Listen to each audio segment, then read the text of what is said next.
చల్ ఎత్తి పిడికిలి పగోడు పర్రారయ్యద పవనన్నో అలికిడి రాష్ట్రాన్ని చేసినారు నిలువెత్తు దోపిడి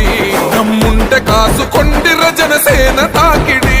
రైతన్నల కన్నీళ్లు కూలన్నల కష్టాలు